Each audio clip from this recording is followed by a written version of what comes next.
कर्जत कल्याण महामार्गावरील चिखलोली परिसरातील रस्ता अक्षरशः खड्डेमय झालाय। या रस्त्यातून वाहनं कशी चालवावीत असा प्रश्न वाहन चालकांना पडलाय।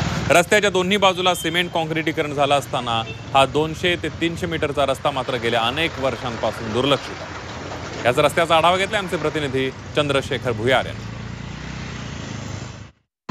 आता आपण उभे आहोत कल्याण कर्जत रस्त्यावर। हा जो MIDCचा रस्ता आहे, या रस्त्याच्या दोन्ही बाजूला म्हणजे अंबरनाथ आणि बदलापूर शहराच्या दोन्ही बाजूला काँक्रिटीकरणाचं काम झालेलं आहे। मात्र हा जो चिखलोली परिसरातील हा जो भाग आहे, हा 200 ते 300 मीटरचा जो रस्ता आहे तो अक्षरशः खड्डेमय झालेला आहे। आपण पाहू शकतो की अक्षरशः 8 ते 10 फुटाचे खड्डे हे या महामार्गावर पडलेले आहेत। हा महामार्ग अत्यंत रहदारीचा आहे, कारण की या महामार्गावर अंबरनाथ आणि बदलापूर या दोन MIDC येतात। तसंच हा रस्ता पुण्याकडे जातो, त्याच्यामुळे प्रचंड रहदारी या महामार्गावर असते, त्याच्यामुळे प्रचंड वाहतूक कोंडी होते।